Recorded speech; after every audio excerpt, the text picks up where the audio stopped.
Then as a doctor ये सोचना है कि ये आगे ना हो, और जिस तरह से पूरी medical fertility prevention of doctor के असॉल्ट के ऊपर काम कर रही है वो एक सीरियस तरीके से लिया जाए, क्योंकि आज देश उस लड़की को नहीं खो रहा है। एक बड़ा इन्वेस्टमेंट भारत ने किया है, क्योंकि वो जब डॉक्टर बनती थी अपने घर को देखती थी, अपने एरिया को सर्व करती थी, अपने देश को सर्व करती थी, तो एक बहुत बड़ा फाइनेंशियल लॉस भी हुआ उसको।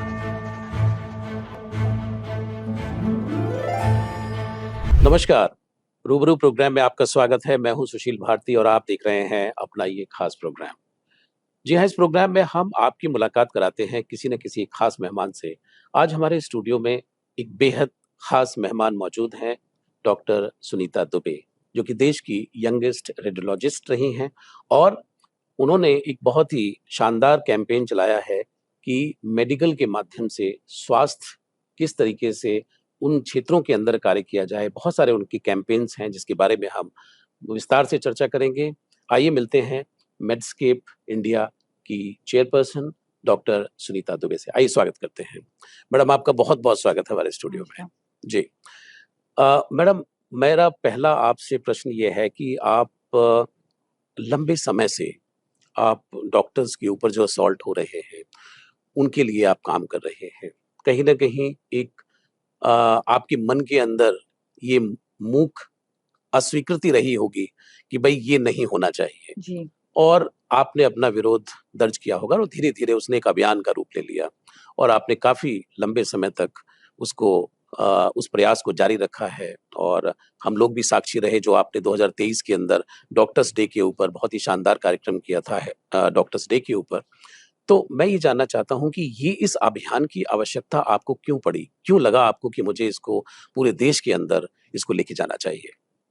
पहली बात, बीइंग डॉक्टर, जब आप डॉक्टर बनते हो और जी। आपकी फैमिली जब आपको डॉक्टर बनाने की जो प्रयास करते हैं, जिस सर्कमस्टेंस में हुँ। बनाने की कोशिश करते हैं, वो हरदम इस तरह से देखते हैं कि मेरा बच्चा डॉक्टर बनेगा जी। और सेवा करेगा। हुँ। तो जो भाव, जो ह्यूमैनिटी केयर है, वो हुँ। मेडिकल जो भी पढ़ते हैं वो बहुत ज़्यादा रहता है। इसलिए जी। अगर आपको बिज़नेस करना हो तो बिज़नेस में जाते, हुँ। फील्ड में, स्पोर्ट्स में जाते, लेकिन जब मेडिकल आता है तो आपका ज़्यादातर केयर के रिलेटेड रहता है और हुँ। उसको बहुत एक सौम्य और हुँ। एक नोबेल प्रोफेशनल माना जाता है। हुँ। लेकिन जब एज़ अ डॉक्टर जब आते हो, तो आप देखते हो कि जो आप सोच कर आते हो कि आप सेवा करेंगे हुँ। और लोग आपके प्रति ऐसे इस तरह से भाव रखेंगे, तब उसमें जब आप देखते हो कि जब आप सच में 100% दे रहे जी। हो और उसके बाद भी हुँ। कई तरह की ऐसी इंसिडेंट्स होती है जिसमें हुँ। कई सारे इनोसेंट डॉक्टरों को आप सफ़र करते हुँ। देखते हो। हुँ। कभी कोई बदतमीज़ी से बात कर देता है या हुँ। फिर उनके ऊपर असॉल्ट कर देता है किसी भी छोटी-सी चीज़ के लिए, जो कि हुँ। उनका रोल नहीं होता है। जी। जैसे रिसेंटली अभी जो हुँ। डॉक्टरों के ऊपर जो कंटिन्यूअसली, ये हुँ। बहुत ही पुराना मुद्दा है, जी, बहुत जी। सालों से I know, I know. Relate होता है। इवन पेशेंट को पता है कि आए दिन स्ट्राइक होता है हुँ। और आए दिन डॉक्टरों के इश्यू हुँ। मीडिया में आते हैं, हुँ। मीडिया में आता है। हुँ। और चूँकि मैं देखती थी, जैसे कि मैंने महसूस किया हुआ है कि अगर आपके जब प्रॉब्लम्स आते हैं कि थोड़े टाइम के लिए मीडिया में बहुत हंगामा होता है, हुँ। बहुत सारे लोग उसको कवरेज देते हैं, गवर्नमेंट भी 1-2 पॉलिसीज़ और लेटर्स डाल देती है कि ये सब करेक्शन होगा। बहुत सारी चीज़ें होती है, बट जी। सॉल्यूशन कभी नहीं मिला उसे। Okay, okay. और ये मैंने भी देखा था, जब मेडिकल स्टूडेंट थे तो हुँ। ब्लैक रिबन हम लोग लगा के बैठ हुँ। जाते थे हुँ। कि हाँ, हमारे किसी कलीग को असॉल्ट हुआ है। जी। और फिर इसके बाद जैसे बढ़े तो हम बहुत सारे एसोसिएशन में रहने की वजह से तो पता चला स्टूडेंट एसोसिएशन स्ट्राइक पे हैं, हुँ। बाइक रैलीज़ कर रहे हैं अवेयरनेस के लिए। हुँ। तो ये चीज़ें देखी, लेकिन हमें ये पता था कि जो प्रॉब्लम मैं एज़ अ डॉक्टर देख रही हूँ, डॉक्टर एज़ अ प्रॉब्लम को देख रहे थे, वो सॉल्यूशन नहीं था। हुँ। तो जबकि आपको पता होगा कि जब हम विज्ञान भवन में हुँ। प्रोग्राम किए थे, तो हुँ। हमारे save the girl child anthem का जी, जी, लॉन्च जी। हुआ। बिल्कुल। सीपीआर हमारा मैसिव प्रोग्राम है, 2014 से जी, फिट इंडिया बिल्कुल, का बिल्कुल, प्रोग्राम जो जिसकी चल रहा बड़ी है ज़रूरत उसमें। भी है। सीपीआर प्रोग्राम भी आपका अच्छा हुआ था, जिसमें यस, जिसमें आपने डेमो भी दिया था। यस, जी। हमारे भी एक मैंडेट है। हुँ। जब 2014 से सीपीआर का training across okay. India under the Medscape चल रहा है। इवन गवर्नमेंट को भी हमने कई बार चिट्ठियाँ लिखी हैं और उन्होंने प्रयास भी किया हुआ है कि सीपीआर को एक मैंडेट स्किल बनाया जाए, ताकि भारत एक ऐसी सशक्त शक्ति बने कि पहला ऐसा देश हो जो डिक्लेयर हो जाए कि लाइफ सेवर है मैक्सिमम इस देश के। तो उस पे भी हम काम कर रहे हैं और कई सारे स्टेट ऑलरेडी इस पे काम कर रहे हैं। डॉक्टर्स एसोसिएशन सीपीआर को बहुत एग्रेसिवली मेड्सकेप इंडिया ने शुरू किया था, बहुत बड़े स्केल पे चल रहा है और ये हमें अच्छा भी लगता है। तो आपने देखा था एंथम भी था, सीपीआर का ट्रेनिंग भी लाइव चल रहा था, बहुत सारे लोग सीख रहे थे। तो और कैंसर पे भी हमारा मैसिव काम है। ऑलमोस्ट 2014 से हमारा कैंसर के अवेयरनेस पे, डिटेक्शन पे वो सभी काम है। लेकिन जो असॉल्ट था डेफिनेटली फोरफ्रंट गवर्नमेंट के सामने लाने का प्रयास मैंने विज्ञान भवन से किया और उसकी भी काफी मतलब लोगों ने शुरुआत मैंने जरूर किया, लेकिन इतना अच्छा कॉज था कि पूरे देश के डॉक्टर इससे जुड़े। आज के डेट पे 32 लाख हेल्थ केयर प्रोफेशनल्स इसके साथ हैं और 8,000 मेडिकल इंस्टीट्यूट हैं जिसके अंदर पैरामेडिकल, मेडिकल, नर्सिंग, हर एक स्पेशलिटी के लोग आपको सपोर्ट कर रहे हैं। और ऐसा नहीं है गवर्नमेंट नहीं काम कर रहा है, उन्होंने भी कई सारी कोशिश की कि ये असॉल्ट का प्रॉब्लम सॉल्व हो। होम मिनिस्ट्री और हेल्थ मिनिस्ट्री में कई सारे मीटिंग इस बिल को लेकर हुए, क्योंकि इसमें 57 मेडिकल एसोसिएशन भी सपोर्ट में है, जो कि 32 लाख आपका बता रहे हैं, वो उसी के एसोसिएशन में ही इतने डॉक्टर, हम सिग्नेचर कैंपेन भी कर रहे हैं अगेंस्ट द डॉक्टर असॉल्ट। तो एक लार्ज नंबर की कम्युनिटी साथ में एक बार आई है और अपने सेफ्टी के लिए नहीं आई है, ये उन लोगों के लिए आई। जैसे कि आप अगर डिस्टर्ब हैं ऑन ड्यूटी, आप पेशेंट देख रहे हैं, तो अगर आप पेशेंट देख रहे हैं तो नेचुरली उसका इम्पैक्ट आपके क्रिएटिव पे भी चलेगा, आपके ऑपरेशन पे भी आएगा। और प्लस जब भी असॉल्ट होता है हॉस्पिटल में तो आसपास के पेशेंट भी इम्पैक्ट हो जाते हैं, वो डिस्टर्ब हो जाते हैं, कांच टूट जाता है, डोर टूट जाता है, कई सारी चीजें होती है जो पेशेंट के ऊपर बहुत बड़ा इम्पैक्ट होती है। और जब भी कोई असॉल्ट हुआ होगा, आप पैराग्राफ जाके देखिए, जो भी असॉल्टेड डॉक्टर है जो पब्लिकली आई है, वो डॉक्टर मेडिकल 90% छोड़ के जा चुका है। उसमें हमारे कई सारे डॉक्टर हैं जिसको मैं जानती हूँ। इस वक्त मेरे पास 290 डॉक्टर जो असॉल्टेड है, उनकी चिट्ठियां हैं। जब हमने मुहिम शुरू किया आपका असॉल्ट के लिए, तो एक डॉक्टर है विजय शर्मा जी, और वो उनका असॉल्ट हुआ था बॉम्बे में, और वो सबसे बड़ी कॉस्मेटिक सेंटर लाना चाहते थे। मतलब देश को कितना बड़ा नुकसान हुआ, अभी ऑस्ट्रेलिया में जाके बैठे हैं। ऐसे कई सारे डॉक्टर जो मैंने खुद ने सामने आंखों के सामने एक गोल्ड मेडलिस्ट को देखा हुआ असॉल्ट होती है for no reason. It was just clinical procedure जो उस डॉक्टर ने सोनोग्राफी के टाइम पे किया, और पेशेंट को लगा नहीं कि उसको मोलेस्ट किया, बट वो नहीं था, वो सिंपल प्रोसीजर था। सिस्टम न होने की वजह से उस पेशेंट की, डॉक्टर की फैमिली पे जो इम्पैक्ट आया, उस हॉस्पिटल पे जो इम्पैक्ट आया, मीडिया ने जिस तरह से बताया, सब गलत था। 10 साल बाद वो बरी हो गया। वो डॉक्टर तो उस माइंडसेट से अब नहीं काम कर रहा है ना। बिल्कुल, बिल्कुल। तो ऐसे कई सारे केस हैं जो डॉक्टर के ऊपर जब असॉल्ट हुआ है, नर्सिंग स्टाफ पे असॉल्ट हुआ है, जो सेवा भाव के लिए आए थे, वो उनका खत्म हो जाता है। और हमारे इस प्रयास का ये मतलब था कि हम गवर्नमेंट को बताना चाहते हैं कि जो दिख रहा है, बहुत सारे डॉक्टर, इतना डिग्निफाइड प्रोफेशन है मेडिकल, अगर डे टू डे पे छोटा छोटा होता रहता है, उसको रिपोर्ट भी नहीं करना पसंद करते, क्योंकि वो नजर में आते हो। आपको डॉक्टर के लिए बोला था, इतना रिस्पेक्टेड है, और आपके साथ ये हुआ, तो कहीं ना कहीं वो जजमेंट आ जाता है लोगों के माइंड में कि अरे ये डॉक्टर ने ये किया, ये गलत हुआ, ये डॉक्टर के पास जाओ नहीं। तो वो फीलिंग एक बहुत डिप्रेसिंग होती है डॉक्टर के दिल में कि आप उनको डिसरिस्पेक्ट करते हो, क्योंकि आपने एजम कर लिया कि वो डॉक्टर गलत है। और ये पहले डिसाइड हो जाता है कि अगर डॉक्टर मार खाया है तो गलत है जी। तो उस धारणा में ये है कि जो हमारा प्रयास है कि अगर कोई भी गलत है डॉक्टर, ब्लैक शिप हमारी कम्युनिटी में, उसको एज अ लॉ, चाहे जो भी लॉ हो, उसमें आप पनिश करिए, बट विद द प्रोसेस जो सही लोग हैं उनकी रक्षा, उनकी सुरक्षा, उनको एक सेफ इन्वायरमेंट देना, ताकि जो आज हम बात कर रहे हैं कि हमारा देश विश्व गुरु बनेगा, हमारे हेल्थ कोने कोने पहुंचेगा, कौन उन हेल्थ को पहुंचाएगा? अगर डॉक्टर सेफ नहीं है, अगर डॉक्टर के मन में अपने गवर्नमेंट के ऊपर वो फेथ नहीं है कि अगर मुझे कुछ हो जाएगा, कोई बचाने के लिए मेरी लॉ नहीं है, तो क्यों इतनी मेहनत करेगा?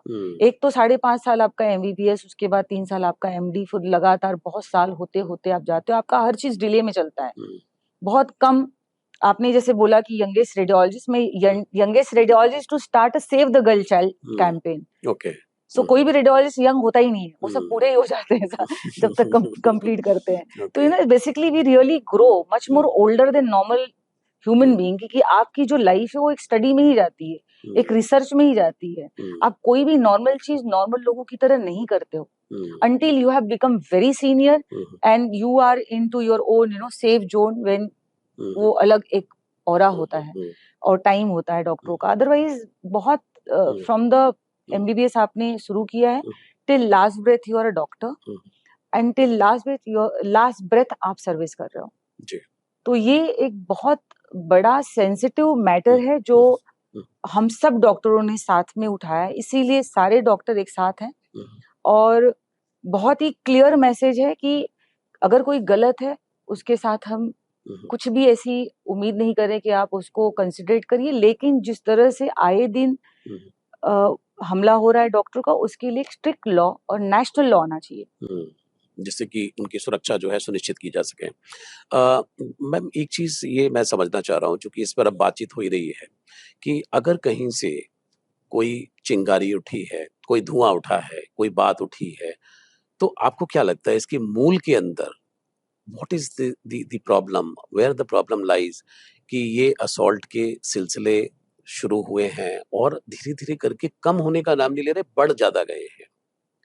एक्चुअली क्या हुआ है कि बहुत सारी पेशेंट के साइड का एक अवेयरनेस आना, बहुत सारे अभी आप हम डॉक्टर बैठते हैं, जब भी कोई पेशेंट आता है तो ऑलरेडी वो इतना नॉलेजेबल हो चुका है ना गूगल पढ़ के, अगर उसने कोई डायग्नोसिस किया हुआ है, एक मायोसाइटिस करके एक पेशेंट हमारे डॉक्टर सामने बैठे थे, उसने गूगल से पता लगाया था उसको मायोसाइटिस है, तो उसको लगा कोई बहुत बड़ी बीमारी है उसको और उस बीमारी का इलाज अच्छे से होना चाहिए। तो डॉक्टर गए, बोले नहीं आपको थोड़ा मसल का स्पाज्म है और ये दवाई लीजिए, नहीं आपको पता नहीं है। उसने इतना डीप स्टडी कर लिया था कि उसको पता चल गया था कि वो मायोसाइटिस उनको डेथ पे लेके जाएगा और ये डॉक्टर सिंसियरली नहीं देख रहा है। तो ये इस तरह की और शॉर्ट ऑफ पेशेंस, आज पेशेंस नहीं है, पहले मानते थे और कंज्यूमर आ चुका है, कंज्यूमर का एक्ट आ चुका है जिसमें आप किसी भी डॉक्टर को कभी भी सू कर सकते हो, आप वो गलत हो नहीं हो। एक्सटॉर्शन करने की वजह से भी डॉक्टर परेशान है, हजार चीजें, कुछ भी ब्लेम, कोई भी छोटी सी चीज उनके मन में आई है, बिल नहीं पे करना है, पेशेंट अगर बिल नहीं पे करना है कुछ ना कुछ क्रिएट करके उस जगह पे हंगामा कर रहा है। अगर डॉक्टर के पास 200 पेशेंट है और एक पेशेंट को नहीं अटेंड कर पा रहा है, उसको वीआईपी ट्रीटमेंट चाहिए, हर पेशेंट अपने को बहुत ऐसे सोचता है कि उसकी इलाज तुरंत होना है। तो बहुत सारे ऐसे मल्टीपल फैक्टर हैं, एक फैक्टर है ही नहीं जिसको आप बोलोगे कि इसकी वजह से हुआ है। जी, डीप रूटेड कई इश्यूज हैं, कई इश्यूज हैं, हाँ, जो अलग अलग पेशेंट के अलग अलग इश्यूज हैं, और बट कोर ये होता है कि जो पहले सिस्टम था, भगवान मानते थे, और डॉक्टर आज भी कि भगवान माने नहीं जाते थे, एक स्किल है, एमबीबीएस एक पढ़ाई है, एक प्रोसेस है, उसको सब पढ़ते हैं, उसके बाद की उनकी स्पेशलाइजेशन है, और इसको एक ह्यूमन की तरह एक साइंटिफिक तरीके से इवैल्यूएशन किया जाता है, एजम्प्ट नहीं किया जाता कि आपको ये है, आप एकदम साफ, अगर जैसे मैं सोनोग्राफी में हूँ, अगर मैंने देखा कि ट्यूमर है तो ये साइज है, यहाँ लोकेटेड है, ये इसका हर चीज उसके बारे में एक्सप्लेन करते हैं, तो सर्जन जाके बोलता है हाँ इस लोब में ये ट्यूमर है, हमें सर्जरी करना है। सिमिलरली एक बहुत साइंटिफिक प्रोसेस है, तो जो अगर उसको नहीं मानोगे कि नहीं सब ठीक हो जाएगा, इलाज नहीं करोगे, उसके कॉम्प्लिकेशन होगा, आपके डेथ होगा, तो उसकी रिस्पॉन्सिबिलिटी डॉक्टर पे नहीं आती है। और जब पेशेंट डॉक्टर के पास आता है तो मोस्टली एंड स्टेज में आते हैं, जब एंड स्टेज में आते हैं तो उसकी जो ट्रीटमेंट होती है वो हर बार उतनी सक्सेसफुल नहीं होती है जो हो सकती थी, वो अर्ली डिसीज पे आ जाए, अगर पहले डिटेक्ट कर लिया होता तो वो भी एक इश्यू कि आप बहुत टाइम तक खुद की वजह से आपकी बीमारी निगलेक्ट हो रही है, कोई भी आपको बिजी है, मल्टीपल फैक्टर, पेशेंट की साइड के अपने इश्यूज होते हैं, लेकिन जब डॉक्टर के पास आते हैं तो उनको जो ट्रीटमेंट है वो फास्ट चाहिए और इमीडिएटली चाहिए, जो कि मेडिसिन, एटलीस्ट मॉडर्न मेडिसिन में उसका प्रोसेस है, उसका टाइम है और उसका सिस्टम है, और उसको अगर नहीं फॉलो किया तो डॉक्टर गलत माने जा रहे हैं। आज जैसे आपने देखा होगा कि रेफरेंस पेशेंट का बहुत बढ़ गया है। जी, मैं आने वाला था उस सवाल पे कि रेफरल बहुत बढ़ गया है कि भाई आप अपने पेशेंट को लेके चले जाएं। ये कहीं ना कहीं कोई डर की वजह से डॉक्टर ऐसा कर रहे हैं? डेफिनेटली, क्योंकि क्या होता है, अगर एक ब्रॉड एक्सीडेंट, अभी जैसे एक तो ब्रॉड डेड लाया, डॉक्टर ने डिक्लेयर किया कि भाई पेशेंट इज डेड, उस डॉक्टर को मारने के लिए 200 लोग ट्रक से आए थे। बताइए। उस डॉक्टर की क्या गलती है? दूसरा एक और केस आपको पता होगा, अभी लाइमलाइट में ही था कि कैंसर डिटेक्ट हुआ, patient died within 1 hour, उसके लिए अगेन उसको मारा, चाकू मारा। ऐसे मल्टीपल केसेस हैं कि डॉक्टर का आंख फोड़ दिया, एक सरदार जी थे उनका आंख फोड़ दिया।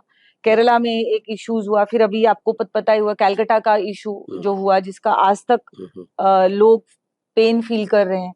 बहुत सारे आप केस स्टडी आपको मैं दूंगी, क्योंकि टाइम कम है, लेकिन मैं केस स्टडी दूंगी कितने यंग डॉक्टर्स हमारी डेथ हुआ, मर्डर हुआ, क्योंकि फियर ऑफ, एक तो असॉल्ट हुआ, सुसाइड कर लिया था वो जयपुर के पेशेंट डॉक्टर ने, शर्मा करके, कि वो डर गई थी कि लोग मुझे मॉब आके मारेगा, और उसका वो नहीं प्रॉब्लम था, उसका ये प्रॉब्लम था क्योंकि वो तीसरी बार बेटी पैदा की थी। तो पेशेंट का फियर कुछ अलग था और डॉक्टर का फियर कुछ अलग था। मॉब एक अलग तरीके से आके मार के चली गई, उसके पहले ही शी हैड कमिटेड सुसाइड। तो ऐसे मल्टीपल ग्राउंड है जो डॉक्टर फेस करते हैं, और वो कहीं से भी सपोर्टेड नहीं कि हमें एक सिक्योरिटी हो। कोई भी आके कभी भी किसी भी रीजन से आजकल डॉक्टर को कुछ भी बोल दे रहा है, कुछ भी कर दे रहा है, और डॉक्टर में भी इतनी यूनिटी नहीं है कि एक साथ वो खड़े हो जाए। तो ये पहला ऐसा मुहिम है जिसमें सारे डॉक्टर एक हैं, और हमने पहले ही बोला हम स्ट्राइक नहीं करेंगे, लेकिन हम उतनी कोशिश करेंगे कि ये बिल जरूर आ जाए। ये बिल जरूर आ जाए, बिल्कुल ठीक कहा आपने। अगर मैम जैसे इसमें अगर डिले होता है जो बिल का आपका, अगर इसमें सरकार सुनवाई नहीं करती है, सपोज करिए, तो धीरे धीरे करके जो ये मामले जो बढ़ते चले जा रहे हैं, तो आपको क्या लगता है कि आगे आने वाला जो समय है वो पेशेंट के लिए, डॉक्टर्स के लिए कितना डिफिकल्ट होगा?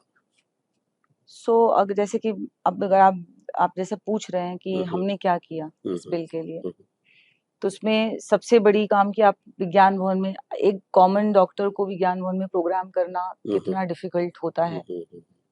डेफिनेटली हम लोग के काम का इतना अच्छा गुडविल था हमारे सही कई साल का, और कई सालों के काम का था कि उसमें किए और हर काम के साथ इसको रिप्रेजेंट किया।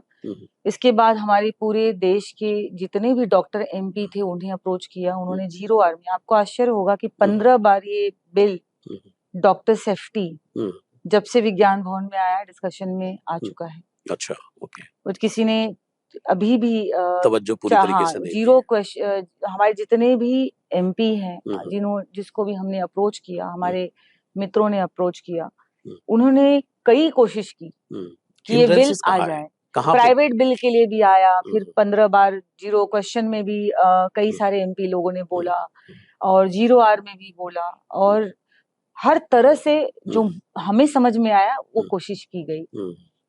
ऑनरेबल प्रेसिडेंट के ऑफिस से भी कि हाँ ये मैंडेटरी है, सेल्फ एक्सप्लेनेटरी है, आपको इम्पोर्टेंट है टू बी लुक्ड अपॉन। तो मुझे लगता है कि सब लोग कोशिश जरूर कर रहे हैं, और मुझे जहां तक हेल्थ मिनिस्ट्री के जितने भी कम्युनिकेशन मेरे पास आए, वो लोग भी कोशिश कर रहे हैं। कभी कभी क्या होता है कि हमें लगता है कि जो मेडिकल कम्युनिटी है उसके कई सारे एंगल उनके पास आते हैं। तो एक जैसे कि गवर्नमेंट में मैंने देखा, जो मुझे महसूस हुआ कि जब हम बोलते हैं हम ट्रिब्यूनल हेल्थ लाओ, तो वहां पे कई मीटिंग हुई, तो उन्होंने बोला नहीं हमें ट्रिब्यूनल नहीं, हमें नेग्लिजेंस का लाना चाहिए कि डॉक्टर जब सर्जरी करते हैं तो उनके ऊपर क्रिमिनल उसको नहीं माना चाहिए, क्योंकि वो जान बचाने के लिए कर रहे हो, मर्डर के लिए नहीं कर रहे हैं, कोशिश कर रहे हैं, प्रयास कर रहे हैं। वो होम मिनिस्ट्री से अनाउंसमेंट आया कि जो ड्यूटी पे प्रोसीजर में होगा उसको क्रिमिनल नहीं माना जाएगा। वो एक प्रोसेस ही था हमारे बिल का, जो एक चीज आई उसमें भी कई सारे, जब उनका बीएनएस आया भारतीय न्याय संहिता, उसमें भी जो लॉ आए हैं उसको मोस्टली वो गवर्नमेंट के लिए लेकर आए हैं, उसमें प्राइवेट के लिए कुछ है नहीं। जब आपका पूरे देश में कोविड में पूरा देश के डॉक्टर, चाहे वो प्राइवेट हो चाहे वो गवर्नमेंट को या नर्सिंग स्टाफ हो, सब इतनी मेहनत किए थे। जब भी कोई तकलीफ हमारे देश पे आती है, हमारा डॉक्टर जहां भी रहता है, जिस भी स्थिति में रहता है, वो बियॉन्ड अपनी कैपेसिटी अपने देश के लिए काम करता है। तो उन्होंने एक एपिडेमिक एक्ट लाया जो पूरे देश पे लागू हुआ, क्योंकि 10% से ज्यादा लोगों का डेथ डॉक्टरों का हुआ, असॉल्ट भी बहुत अराइज हो गया था, क्योंकि फ्रस्ट्रेशन बिल्ड हो रहा था, लोगों को डेथ हो रही थी, ट्रीटमेंट का क्लियरेंस नहीं था, बहुत सारे multiple ways we were fighting for the cancer, sorry COVID. तो हमारे बहुत सारे स्ट्रगल चल ही रहे थे उस टाइम। तो उस टाइम उन्होंने एपिडेमिक एक्ट लाया, तो हमने बोला आप उसी को कंटिन्यू कर लीजिए, उसी को मॉडिफाई कर लीजिए। अब गवर्नमेंट का कहना है कि जो हेल्थ है वो कंकरेंट सब्जेक्ट है, वो स्टेट का रोल है। तो स्टेट बोल रहा है कि हम जो हमें सही लग रहा है, हमने एक्ट लाया हुआ है, जो उन्होंने एक्ट लाया है वो लोगों को बचा नहीं पा रहा है। यूनानिमस नहीं है, कहीं 10 जा रहे, कहीं 25 जा रहे, कहीं और 12 जा रहे हैं, कहीं ऐसे 50 जा रहे हैं महाराष्ट्र का। तो कोई भी सिस्टम सिंक्रोनस और एक सिंगल स्ट्रेंथ के साथ नहीं है। तो इसीलिए मेरा कहना था गवर्नमेंट को कि आप ऐसे लॉ लाओ जो ऊपर से नीचे तक आए और उसको फॉलो करो। जो नहीं कर रहा है, जो स्टेट को मान लो कुछ इशू है, वो फिर भी उसके साथ उसको दिखा के एग्जीक्यूट करा सके। और एक जैसे होता है ना, मदर फादर ऊपर रहते हैं तो बच्चे कुछ मस्ती नहीं कर पाते हैं, तो वो मुझे लगता है कि वो शायद कारगर रहेगा इसको इम्प्लीमेंट करने के लिए। और मेडस्केप और सारे डॉक्टर एक्चुअली गवर्नमेंट को हेल्प कर रहे हैं। हमने बनी बनाई बिल दी उन्हें, जो कि ऑलरेडी बहुत एक्सपर्टाइज जजेस के साथ, सुप्रीम कोर्ट के लॉयर के साथ बनाया हुआ है। तो जो जितने भी, ये एक सिर्फ लॉ के लिए काम नहीं कर रही है, हमने बोला 360 इम्प्रूवमेंट की जरूरत है। जैसे कि अगर डॉक्टर को एमबीबीएस में तो कहीं नहीं सिखाया कि आपको कैसे पेशेंट को डिक्लेयर करना चाहिए डेथ है, मॉब को कैसे कंट्रोल करना चाहिए, या आपको कोई सेंसिटिव चीज को कैसे पेशेंट को कॉन्फिडेंस में लेके एक्सप्रेस करना चाहिए। डॉक्टर सुनीता, आपका बहुत बहुत शुक्रिया, बहुत बहुत धन्यवाद एमएसटीवी से बात करने के लिए। Thank you. नमस्कार। तो दर्शकों, ये थे डॉक्टर सुनीता दुबे, जिनसे आज हम बातचीत कर रहे थे। बहुत डिटेल में आज हमने जाना कि डॉक्टर्स के ऊपर असॉल्ट क्यों हो रहा है, उसकी जो बारीक परतें हैं उसको आपने भी समझा होगा, सोचा होगा। और जहां तक जो हमारे सरकार है, हमारी तरफ से आपकी गुजारिश है कि इस बिल को जल्द से जल्द लाने की कृपा करें, जिससे कि हमारा देश एक स्वस्थ भारत के पद चिन्हों पर आगे चले और सुंदर तरीके से राष्ट्र निर्माण की भूमिका में डॉक्टर्स भी अपना योगदान दे सके। आज के लिए इतना ही। अगली बार किसी और मेहमान के साथ मैं हाजिर रहूंगा। अब लेता हूं इजाजत। नमस्कार।